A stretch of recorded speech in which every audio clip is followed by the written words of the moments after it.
We're live, Giles. Oh, wow. How exciting. What's your language? English?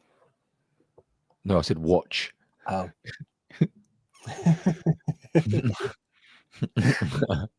Welcome, folks. This is. Did you hear that? Yeah. Someone's at the door. It's not the door. It's someone's at my computer. I don't know what's going on. But we just thought we'd say hello because we're a little bit excited. Hello, Ariana. Thank you for joining us. And hello, everyone.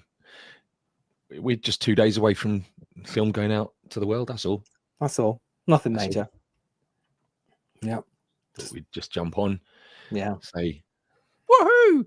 Woohoo! And let you know, Food for Thought will be officially released in 2 days' time around the world, which is just kind of amazing, really. Exciting. We are in the sad position to have to announce, however, that there are 5 places from where you unfortunately won't be able to see it. I'm going to list those places, and if you're joining us from any of those places, well, you're probably not, but if you are, you won't be able to see Food for Thought. So we don't want to tease you with it. If you are based in South Sudan or Eritrea, you're not going to be able to watch it. If you're based in China, which is a lot of people, you're not going to be able to watch it. If you're based in Iran, you're not going to be able to watch it. And the last place you won't be able to watch it from is North Korea. And I know we do have quite a big fan base in North Korea. But if you're watching, allowed YouTube. Yeah, but if you're watching them, if you've got an illegal stream or anything, fair play. Exactly. But where you will be able to watch it is so many other countries and territories. Everywhere else apart from those 5. Everywhere else, yeah. Literally everywhere on the planet. So that's actually exactly 48 hours from now. Is it really 48 hours? Oh my gosh. It's live at 7 p.m. on Friday. So yeah. Hello, Ingrid. Hello, Jill, Alison, Donna. It's lovely to see you all. Thank you for joining us. Hiya. And thank you for joining us, a lot of you guys, at the premiere. Yes. What a night that was. Yeah, we should talk about that. Yeah, we haven't done a live about it. 2 more sleeps, Ariane. You're amazing. Yes. Yeah, 2 more sleeps. So you could just be one if you stay up for one of them. Well, none. Yeah. You might fall asleep during if you did that, though, because you'd be. If you really cared. If you really cared, you would do it. Sleep. But yeah, we haven't had a chance to talk about the premiere properly, really, and how we felt, what it meant to us. There's people that were there, the people that supported. If you couldn't be there, we knew that you wanted to be there, and the love we got was just incredible. It just felt so alive in the room. It felt great to have the film play so well and be received really nicely. I'm really looking forward to others seeing that, and hopefully it's always different when you're watching something maybe at home, etc. But we are going to do something special on Friday, aren't we, Dan, for the actual release? We are. So what we figured we'd do, because one of the lovely things about the premiere was that we never expected it, by the way. We figured that people would immediately leave because either they're hungry or they wanted to go to the bar or they wanted to go to the red carpet and get photos done, all of which would have been perfectly understandable and fine. And so, but we set a Q&A, and we figured maybe, we even actually thought about planting a question because we didn't know that anyone would ask any questions. And actually Joanne from Born Free had to come along at 10 o'clock and go, "You're running out of time," because there were so many questions, there was so much interaction, there was so much engagement, and it was absolutely wonderful. And we thank you for that so much. With that in mind, we figured, wouldn't it be nice to be able to do that for the folks who didn't make the premiere? But essentially, not that it's going to be just screened once at 7 o'clock on Friday and then go away. It's going to start at 7 o'clock on Friday and it will just stay there. But we figured, why don't we jump online just like this at about 8:45, maybe 9 p.m. latest on Friday, UK time, of course, meaning that anyone who wants to watch it from the moment that it's available at 7 p.m. on Friday can jump on a Q&A right afterwards. Yeah. That's what we're going to do. It's kind of like a live watch along, except you're live in your own homes, living rooms, on the train, wherever you want to be when you watch it. And then afterwards, you can join us for Q&A and have questions about it, what you thought about it. So it'd be a really nice way to do it and to keep the interaction alive. Yeah. Sound good? And Ariana thinks it's a great idea. Thank you. We think so too. Perfect. We just really love being able to share it with you folks because it's for you folks. And actually, with that in mind, there's something I really wanted to say about the film. Well, actually, more a request of you all, which is that, as is the case with all social media, YouTube not being quite social media, but the same thing is true in terms of algorithms and in terms of how people will get to see it. So, as has been the case with the whole production from beginning to end, Giles, it's just Giles and I. You're looking at the marketing team right now, as well as the camera crew and the actors Sound and everything department. else, sound engineers. Actors is a very loose term. The others. That's as I say loosely, yeah.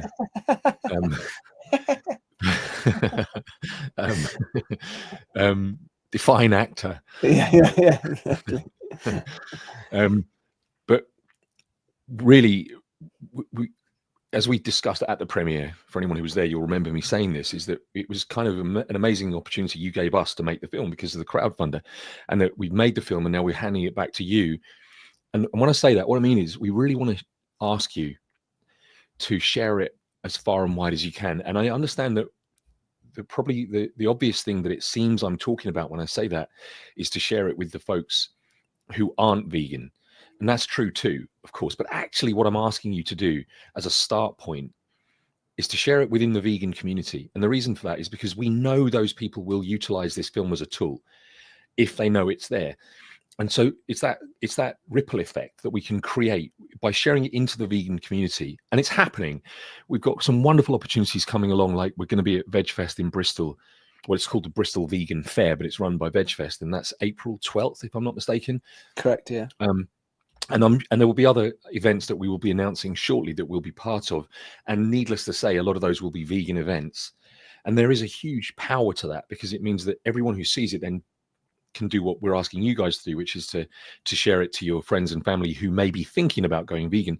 But in parallel with that, or even potentially as a first port of call, we would just be so grateful if you would share it to any groups, any communities, any vegan friends you have, because obviously that's an easy win for us all in the sense that they're going to see the film and think, yes, I want to share this with folks. Just as they would have with What the Health or The Game Changers or Earthlings or anything else that they think would resonate with the people that they know that might be thinking about going vegan. So we would love it if you'd share it into any communities you're a part of and what have you. That's going to be crucial going forward. Yeah, we much appreciate any kind of support you give us anyway. So yeah, that, and also on Friday as well, or any day moving forward from then on, if you could write a comment on the YouTube link itself, the video itself, the film, the full film, which will be out Friday. Yeah, just write something nice, or write anything, to be honest, because it's all about the algorithm, and that picks up more people then get to see that, which means more word gets spread about the vegan movement and what's happening here. I didn't get to read that question. What was that? Was that someone? It wasn't a question. It was a great point from Donna. And it's something, again, this reminds me of something else I wanted to share with you guys. Oh, wow. Yeah. So that's not I mean, that's extreme. You know, that's like that's the Jordan Peterson diet by the sound of it. And the thing is, what that underlines is the uniqueness, the individuality of people. You know, there's a lot of people in the world, and all of them have their view, and all of them have they'll all have their stance on veganism, whether they're receptive to it or not. And one of the things that you know about us, if you know anything about us already, is that we're with the softly approach, where we've avoided any graphic imagery in the film, and there's no slaughterhouse footage and things like that. And of course, there's no question there are people out there with whom slaughterhouse footage would be the trigger. In fact, I think, Giles, you were saying that was true of you. Mm-hmm. It was one of the things that certainly reinforced your vegan journey, if not started it. It was. But what we're dealing with here, and this is just something, this is going to sound like so cheesy for me to say this, but this is just giving you a little bit of food for thought. Because what we're dealing with here, the way I view it is that you have, for example, one of the things that is inevitable that people will talk about with this film is that we don't get into science. And we've made a very deliberate, conscious decision not to get into science because there's a couple of ways in which it doesn't really matter. And I know that that sounds like an incredibly flippant thing to say. And I don't mean it about science. I mean it about when you stand on a particular side of an argument or a movement like this, the science that we would share, of course, would be to say red meat is carcinogenic. It's going to be unhelpful to you as far as your personal health. It's going to be contributing massively, in fact, the biggest contributor to climate change and so forth. The reason I say it doesn't matter isn't because that science doesn't matter. It matters more than most things in the world. It doesn't matter to people. And when I say that, what I mean is this. Think about smoking.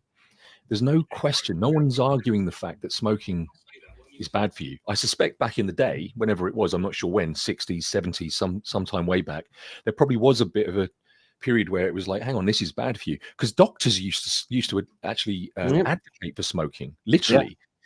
And at some point, this thing that's happening with the vegan movement would have happened with smoking. That argument's gone away. No one's, for one moment, not accepting the fact that smoking will shorten your life, if not end it. But they still choose to do it. And that's why I say that it doesn't matter. The science behind it doesn't. There's no question the science is correct. We know people are dying because of it, but plenty of people, and sure, a lot of it due to addiction, choose to still do it. Despite that, what you also have on the flip side is, let's use the very relevant example of meat contributing to climate change. Let's also ignore the people who claim that climate change isn't even real. But let's focus in on those folks who think that even if climate change is real, I don't either believe that red meat contributes as much. I have a different set of scientific facts which could be presented in response to a film that shares scientific facts. And so what you end up having in the case of smoking is people who accept scientific data and ignore it. They choose to ignore it. And you have people who either accept or don't accept scientific data and fight it, such as the contribution of meat to climate change. And I have this strong personal belief that what it actually comes down to is the fact that if you decide to smoke, ignoring all the science, that affects one person and one person only, and that's you. If you choose to ignore climate science or the meat production's contribution to climate change, it affects everybody. Whether you choose to believe it or not, it affects everybody. And I think that causes this thing in human nature for people to be very, very resistant to it. And I think today, this particular time in the vegan movement, that's what we're experiencing, is this resistance which comes from a subconscious place. I don't think anyone would rationalize it the way I just did. I don't think they'd just laugh at that if they heard it, but I think that's what's happening. And all that I'm saying in an incredibly long-winded way is that's why we've taken the softly approach. And to some extent, you have to as well, at least as far as sharing this film with people, because this is the softly approach, as you know, if you've seen it. And that was something that definitely came out of the premiere. Was the feedback was very much, oh, this is non-judgmental. I didn't feel preached at. We had a lot of carnivals there, by the way, so hopefully it will change some minds. It will, and I think on that as well, those who were vegans who were there as well, or plant-based, or even thinking about it, went, oh, good, I can share this with so and so now. There's a film I can finally share, because so many meat eaters, or certainly people who don't want to see that kind of footage, instantly turn away. We go, why is even some of the comments I've had from people who are thinking they're, of going vegan or vegetarian, I go, oh God, will I be scared? Should I be am I allowed to watch this? Will I have to turn it off? And that's the first thing people think of when they think of a vegan documentary. They think, oh gosh, this is going to be horrific and difficult to watch. And it was so interesting to just go, actually, no, it's not. And that's what we want to get across. And also that's why you can share it with your friends, because it's all right. There's nothing in here that's going to make you squirm like some of the others, I suppose. But also because, it's doing something that we feel is good, family friendly. Yes, perfect. It really is. Yeah. So as well, on top of what Giles is saying, with regards to sharing it safely, you can share it safely with people of any age. It's really, we've kept it family friendly for that very reason. Yeah, we took out all the swears that were there. I agree, Rudy. Lovely to see you, Rudy, as well. Thank you for joining us. And it really, I agree with you. Non-judgmental helps massively. I think it's fair to say that the non-judgmental approach will certainly resonate more deeply with the masses, with the majority of people. I'm not suggesting for a moment there isn't a place for. No, I don't know about judgment being the right word, but certainly the guilt tripping that you could easily see people getting if they watched something like Earthlings or Dominion or Land of Hope and Glory. There's a place for all of it, in my view. Food for Thought is very specifically what it is because it fills the gap of non-judgmental, non-preachy, humorous, even family-friendly, easy to watch, gentle, softly approach. Yeah. And we are going to get those who are going to be the haters. You know, we've been doing some press for the film already, and some of the comments that have come through when we've been doing live ones have just been, you know, I'm off to go eat a burger now or whatever. And you kind of go, all right. And it's so easy. It's so easy to write something mean on a computer or be frivolous like that. It really is. It's lazy, I feel. There's no argument to it. It's kind of like, well, what are you doing? Why are you wasting time? Or are you going out of your way to write something mean? And we're going to have it on the film itself. We know we're going to get those comments in, but, you know, that's why we ask you to comment as well, so we can drown out, you know, the stuff that's just a waste of time. That's not even an argument. That's just, you're just writing something because, yeah. And it's really odd. I've always found it really odd why people would go out of their way to criticize someone or something or an idea just because it doesn't agree with them. But don't watch it then. Don't pay attention. Don't come and write comments or be mean to someone in the street or whatever it is because they don't align with your views. And also, what is your view? What, because you like meat? Great, good for you. It's crazy. It still baffles me why people go out of their way and to be purposefully mean about something when we're actually doing something, you know, the environment, the planet is kind of good. But yeah, they don't see it like that, do they?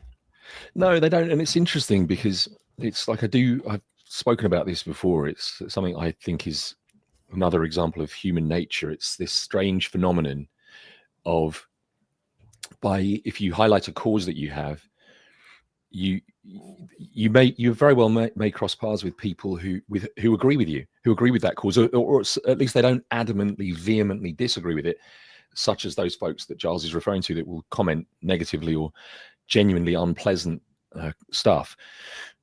But I think what it does, again, this is one of those, this is just me theorizing. Who do I think I am, a philosopher or something? But I think it comes down to this subconscious aspect of human nature where by highlighting your cause, as well as highlighting that cause to other people, you highlight their lack of one if they don't have one. And that's why often you'll find those people trying to hack you down, as far as they're concerned, hack you down a level or two, because they take it as you putting yourself above them, which of course isn't the case. That's one of the worst things we have to deal with as vegans is this almost default view that people take that you're going to think you're superior to us. And it is actually bizarre when you think about it, because actually we're not doing anything for us. None of it. I mean, we are. It does impact our personal health. Of course it does. But when you think about what the vegan movement really stands for and where it really comes from, it's equality for animals. And those animals are never going to pay us or thank us or, you know, and so it's actually a very selfless act. And it's genuinely bizarre when you think about the fact that people who stand up and fight against that or make those comments, like Giles says, such as, I'm going to go have 2 burgers tonight just to make up for the fact that you're vegan. And it happens all the time. You'll have all seen it. And I'm never going to catch everyone. And I've been triggered by it myself over the years. So, you know, you're a better person than me if you can ignore it every single time. But the best thing to do is to completely ignore it, not give it any oxygen, because they don't want to have their minds changed. They don't want to have a debate or a discussion or even an argument. They just want to belittle you. They want to discredit you to make themselves feel better about the fact that they probably haven't got a cause. Because it's a strange phenomenon to stand up and fight someone who's saying, you know, these little innocent, harmless creatures, we should be nice to them. And they go, no, we bloody shouldn't. We should eat them. It's such a ridiculous. It's such a ridiculous position when you actually dumb it down to that. Yeah. So I would just kind of urge anyone to try and I would just ignore it, because those people they're not within our reach. They're not within the film's reach. They're not ready, and that's just the reality of the world we live in. Yep, absolutely right. But yeah, I'm just want to say I'm really excited. It's been a long journey for me and Dan, this, and it's amazing to have your support for those who've been with us the whole time and being on Food for Thought Lives during this time. And it's just a great feeling that you're finally going to get something you've worked on, something you care about out there. And I think that's really nice. And yeah, we're grateful that you're on this journey with us, to be honest. Yeah, I'm super buzzed. I can't wait. I'm like, yeah, really excited. It's weird. It's nearly upon us. Yeah, I mean, I remember the feeling heading into the premiere and the days leading up to it, and it was just this kind of like, it's been a long time coming, and it's finally coming to fruition, and this is the bigger, better version of that in a way. I don't think anything will match that premiere experience. It was so wonderful, the magic in the room that night, for which we just can't thank you enough, because it was you guys that made it so special. But it's another version of that. So I'm with Giles on this. It's just so exciting, and it's so meaningful, and it's the culmination of all the work over the years. And again, just to reiterate, to make it as special as it can be, the more you can share it. And as I said, there's no wrong person to share it with, really. And if you, as I say, if you know any groups, any like-minded people, those are the low-hanging fruit that you can be sure you'll be creating a ripple effect. So we thank you for any help you can give us getting the film out there, because like I said, we're the marketing team. You're looking at it. Yeah. Hi. Thank you, Alison. Thank you. Oh, look, we got Chloe with us. Chloe was in the film, folks. Remember Chloe? Hold on. Yes. Boom. Thank you, Chloe. Lovely to see you. Super excited for you and with you too. Can't wait for the documentary or film to reach the masses and help save more animals. Thank you. No, thank you, Chloe. Yeah, thank you, Chloe, because Chloe, folks, for those of you who don't know Chloe or haven't seen the film, Chloe is one of our very kind vegan participants whose journey is documented as part of the film, and it was absolutely wonderful. And it's one of the I personally think is one of the reasons why the film is as relatable as it is thanks to Chloe and the other vegan participants. So thank you, Chloe. It's lovely to see you here. I think that's about it, isn't it, mate? Yeah, that's it. Yeah. It's a quick one. It's exciting. We'll see you. Friday then? What time did we say? 8:45. So the film is available from 7 p.m. UK time. And not that we're expecting the whole world to rush on and see it at 7 p.m. But by the way, that point I made about sharing it, the more you can do so before the film premieres, that'd be amazing as well, because that, again, as Giles said, the algorithm will be tickled by as many people as possible seeing it as quickly as possible and engaging with it with likes, subscribes, and all that kind of good stuff. So I would reckon if we were to say, if we jumped on at say 8:45, maybe 9 p.m. latest, you'll see. I'll schedule it and you'll see it come out on social media platforms, including the YouTube channel.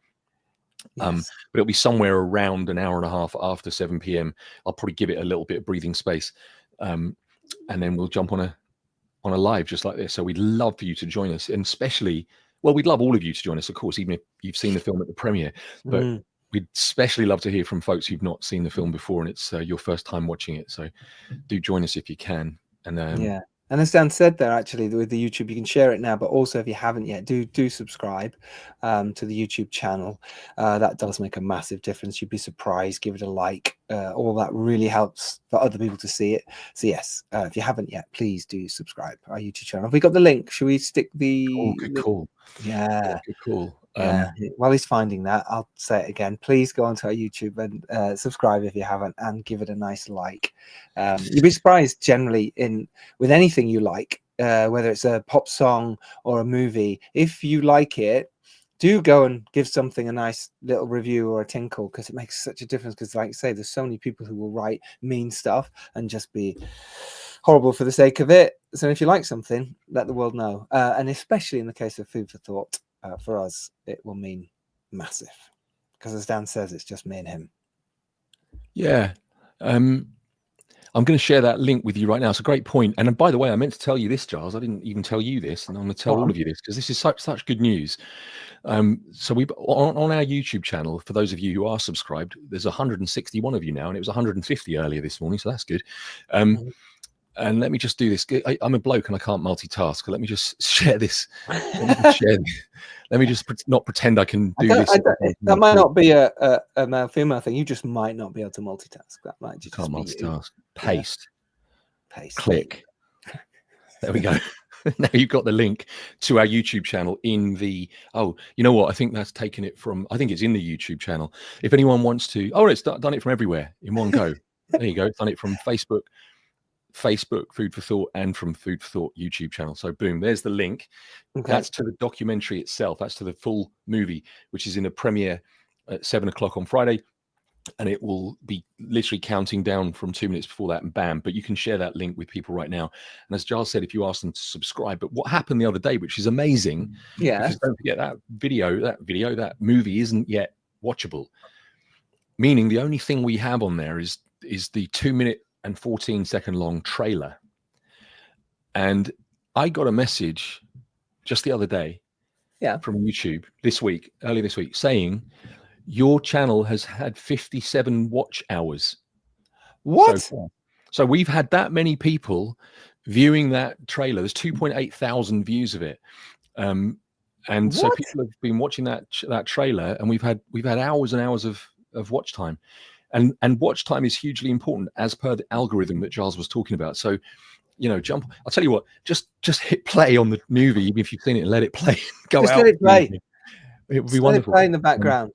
Yeah, keep doing it. It does, because it does make a huge difference, because it's all to do with how long you watch for as well. So just let it play. Every time you're at your computer and you're off for lunch, just press play.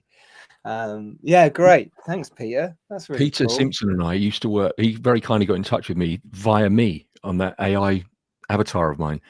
And we used to work together years ago. So thanks, Peter. It's great to hear from you, mate. And we will catch up soon. And I'm really, really interested to hear what you think about the film when you've seen it. So thank you so much for your comment. Appreciate it. Yeah, and look, even if you just, you know, those who are meat eaters or aren't vegetarian or vegan, just do it for the weekend. You know, go, all right, I'm not going to have meat this weekend. Let's see how that feels.